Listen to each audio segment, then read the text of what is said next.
इन मुस्कुराते हुए फूलों को देखकर ऐसा लगता है कि हमारी मेहनत बिल्कुल वर्थ है, जो कुछ भी हम मेहनत करते हैं अपने प्लांट्स के लिए। फ्रेंड्स, ये गुलाब है, थोड़ा अपडेट इसका मैं बता देती हूँ। 3-4 दिन पहले ट्रीटमेंट किया था, आपको ध्यान होगा। ये गुलाब का पौधा बरसात के बाद बिल्कुल ख़राब हो गया था। अभी जब 4-5 दिन पहले बारिश हो रही थी उसके बाद, तो उस ट्रीटमेंट से इस वाले में तो कोई ख़ास अभी मुझे चेंजेस या कुछ ज़्यादा दिख नहीं रहा, लेकिन इस वाले में छोटे-छोटे शूट्स आने लगे हैं। और यदि आपने ये वीडियो नहीं देखा होगा तो देख सकते हैं जा कर के। और यही धूप में इसी प्लेस पर मैंने छोड़ दिया था और ये जो गुलाब का पौधा सूख रहा था ये बिल्कुल ठीक हो गया। कहने का मतलब ये है कि सबसे ज़्यादा ज़रूरी है भोजन, हमारे शरीर के लिए भी और हमारे पौधों के लिए भी। देखिए, ये पौधा गर्मियों में एकदम ख़राब हो चुका था, बिल्कुल भी ख़राब होकर के मर चुका था, लेकिन इसे मैंने सिर्फ साइड में रख दिया, टाइम टू टाइम वाटरिंग करती रही और शेड में तुलसी जी के बगल में रखा था। कई बार आप लोगों ने देखा होगा। यदि आप अच्छा खाना देते हैं, अच्छा सॉइल मिक्स बनाते हैं, तो 90% हमारे प्लांट्स सरवाइव कर जाते हैं।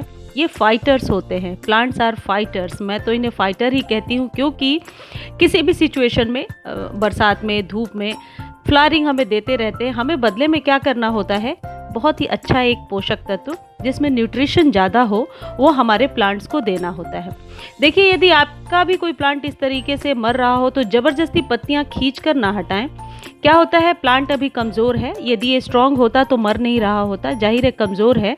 तो ऐसे में यदि पत्तियों को हम सोचते हैं क्लीन कर दें, साफ़ कर दें बिल्कुल, तो उसका रूट बॉल तो डिस्टर्ब होगा ही, वो प्लांट कमज़ोर भी हो जाएगा, अपने जगह से हिल जाएगा। तो यदि कोई प्लांट मर रहा है तो उसे ज़बरदस्ती ना हटाएं, उसका एनवायरनमेंट बिल्कुल भी चेंज ना करें, उसके पत्तों के साथ उसे छोड़ दें।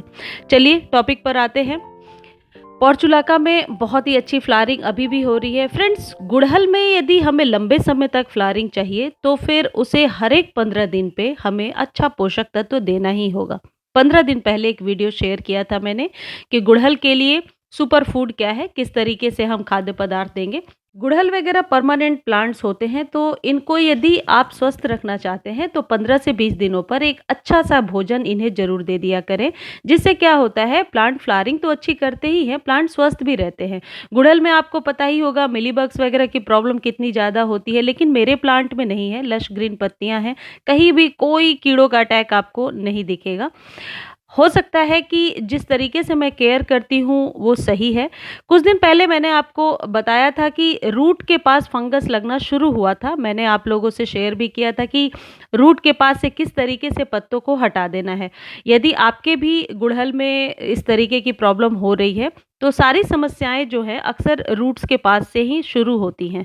पहले नीचे से मिट्टी कमज़ोर होती है, जड़ें कमज़ोर होती हैं, फिर उसका इफ़ेक्ट पूरे प्लांट पर दिखता है। तो आप वो ट्रीटमेंट कर सकते हैं।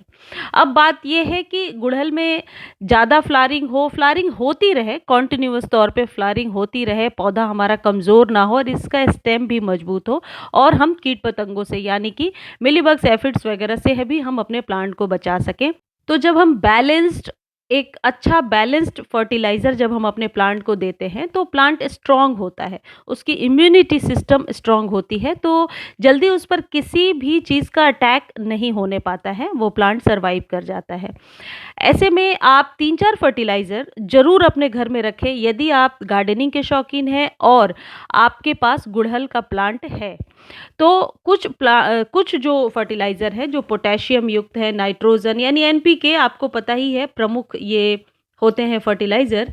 तो कुछ फर्टिलाइज़र को घर में रखना ज़रूरी है, उनमें है पोटाश, एप्सम सॉल्ट और रॉक फॉस्फेट। रॉक फॉस्फेट क्या है, पहले मैं आपको ये बता देती हूँ।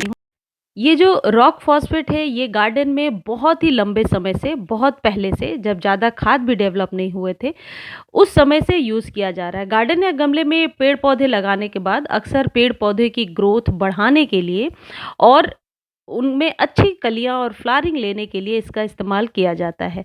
रॉक फॉस्फेट जो है ये नए विकास को, नई जड़ों को प्रभावित करता है, उनको आगे बढ़ाता है। गार्डन में पेड़-पौधों के लिए रॉक फॉस्फेट उर्वरक के कई तरीके के फ़ायदे हो सकते हैं। फ्रेंड्स, ये रॉक फॉस्फेट किस तरीके से बनाया जाता है, इस पर कंप्लीट वीडियो है। यदि हम ज़्यादा उसमें जाएँगे तो फिर हमारा टॉपिक थोड़ा अलग हो जाएगा, वो आप देख सकते हैं। देखिए, ये 10 इंच का कंटेनर होगा तो मैंने 2 चम्मच रॉक फॉस्फेट ले लिया। आसानी से ये मिल जाता है, नर्सरी पे आप जा कर के ले सकते हैं। मैंने भी नर्सरी से ही लिया है, किसी खाद स्टोर से नहीं लिया है। और ये है एप्सम सॉल्ट, बहुत ही ज़रूरी चीज़ है। यदि आपके पास और कोई फर्टिलाइज़र नहीं है, तो ये 2-4 फर्टिलाइज़र तो आप ज़रूर खरीद कर रखें। और ये है डीएपी। डीएपी ऐसा खाद होता है जो स्लो रिलीज़ करता है और जड़ों को मजबूत करता है। अब आप क्या करेंगे, किसी भी खाद को देने के पहले थोड़ा जो प्लांट है उसको टिल्ट करना, यानी कि थोड़ा-सा खुद ऊपर से गुड़ाई कर देना ज़रूरी रहता है। लेकिन अब क्या है कि जो एक्टिव रूट्स होते हैं प्लांट के, वो ऊपर में ही होते हैं। हम क्या करते हैं, या कई लोगों को मैंने देखा है बताते हुए, ऊपर से बहुत सारी मिट्टी को हटा देते हैं। ऐसे में हमें पता भी नहीं होता और उसके जो एक्टिव रूट्स होते हैं वो डिस्टर्ब होते हैं। उसका इफ़ेक्ट जो है हार्मोन्स पर पड़ता है और पौधे की ग्रोथ रुकने लगती है। ऐसा बिल्कुल भी ना करें, गुड़हल के साथ तो बिल्कुल भी ना करें। इसके रूट्स ऊपर तक होते हैं और बहुत छोटी-सी ये बात है जो आप समझ सकते हैं, जो ऊपर रूट्स हैं वही डायरेक्टली खाना नीचे तक पहुँचाते होंगे। तो ऊपर के रूट्स को यदि हम डिस्टर्ब करेंगे तो फिर प्लांट शॉक में भी जा सकता है और हमें पता भी नहीं होगा। तो इसलिए बहुत हल्के हाथों से ऊपर से मिट्टी को थोड़ा हटा दीजिए और उसके बाद इस फर्टिलाइज़र को आप ऊपर से दे दीजिए। हमारा काम यहाँ ख़त्म नहीं होगा, 15 दिनों बाद फिर से इसे फर्टिलाइज़ करना होगा। उस वीडियो को भी मैं ज़रूर शेयर करूँगी। गुड़हल पर बहुत सारे वीडियोज़ मैंने शेयर किए हैं।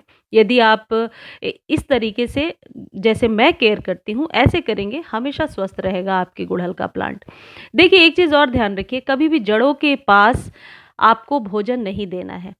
आपको सामने, जैसे हम खाना जो है मुँह के पास डायरेक्टली नहीं लाते, थाली में रखते हैं पहले सामने में, वैसे ही ये जो खाद है इसे सामने में आपको सजाकर छोड़ देना है, जड़ों के पास ठूस करके नहीं डाल देना है। हम क्या करते हैं, कई लोगों को देखा है, मे बी आप ऐसा नहीं करते होंगे, जड़ों के पास इसलिए डालते हैं कि जड़ों के पास फंगस लग रही है, जड़ों के पास प्रॉब्लम हो रही है। नहीं, ये गलत तरीका है। आप सिर्फ साइड में छिड़क करके छोड़ दीजिए और कभी भी गमले की मिट्टी को ऊपर तक ना भरें। हमेशा 1 या 2 इंच ऊपर से मिट्टी को खाली रखें। मिट्टी गुड़हल की जो है वो हल्की होनी चाहिए, कभी भी सख्त नहीं होनी चाहिए। और ये रूल जो है, ये थंब रूल है आपके सभी फ्लावरिंग प्लांट के लिए। यदि सख्त मिट्टी होगी, बहुत टाइट मिट्टी होगी, उसमें कभी भी अच्छी फ्लावरिंग नहीं हो सकती है और जो कलियां हैं वो बन तो जाएंगी, क्योंकि नेचर है, प्रकृति से ये अपना खाना खुद ही बना लेता है। यदि आप कुछ भी नहीं डालेंगे फिर भी इसमें फ्लावरिंग होगी, लेकिन कई बार कलियां गिरती हैं, प्लांट कमज़ोर होता है, आपको देखने से ही समझ में आ जाएगा। देखिए, प्लांट के नीचे जो ये 2 इंच का आप देख रहे हो जगह जो मैंने खाली रखा है, वहाँ किसी भी पत्ते को आप उगने ना दें। वो सकर्स होते हैं और उनसे कोई फ्लावरिंग आपको नहीं मिलेगी। उल्टा वो आपके जितने भी पोषक तत्व हैं उन्हें जल्दी-जल्दी ले लेते हैं और प्लांट को कमज़ोर करते हैं, ख़राब करते हैं। तो मैंने हमेशा ये देखा है कि यदि क्रॉस वेंटिलेशन होता है, क्रॉस एयर आता है, यदि आपके प्लांट में नीचे से कोई पत्तियों से हवा रुक नहीं रही है, तो वैसा प्लांट हमेशा ज़्यादा स्ट्रॉन्ग होता है। ये जो रॉक फॉस्फेट है, इसे रॉक फॉस्फेट बिल्कुल पूरी तरीके से जैविक है, ऑर्गेनिक है और पौधों की ग्रोथ को बढ़ाने में ये बहुत ज़्यादा मदद करता है। इसमें सबसे ज़्यादा फास्फोरस की मात्रा पाई जाती है, मिट्टी की उर्वरा शक्ति को यानी फर्टिलाइजेशन को बढ़ाता है। इसे आप डायरेक्टली भी अपने प्लांट पर 1-1 चम्मच दे सकते हैं। यदि 10 इंच का प्लांट है 1 चम्मच दीजिए, 5 इंच का यदि कंटेनर है, सॉरी प्लांट नहीं कंटेनर है, तो आप हाफ टेबल स्पून दे सकते हैं और हर एक 15 डेज पर दे सकते हैं।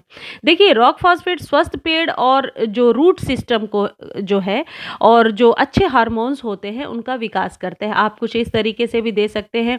मैं रेगुलर बेस पर देती हूँ अपने सभी प्लांट्स को और आज क्योंकि मैंने गुड़हल में दिया है, आज अपने सभी प्लांट्स को दूंगी तो मैं आपको दिखा देती हूँ। 1 चम्मच ही डाला है मैंने पानी में और अपने सभी प्लांट्स पर ये मैं थोड़ा-थोड़ा दे दूंगी। इससे क्या होता है, जो प्लांट नए लगाए हैं, आपने देखा होगा कितने सारे नए प्लांट्स लगाए हैं हमने, उनके रूट को डेवलप करेगा और अच्छी हार्मोन्स को, जो जिनकी वजह से प्लांट का तना और पत्तियां डेवलप होती हैं, अच्छे हार्मोन्स को डेवलप करेगा।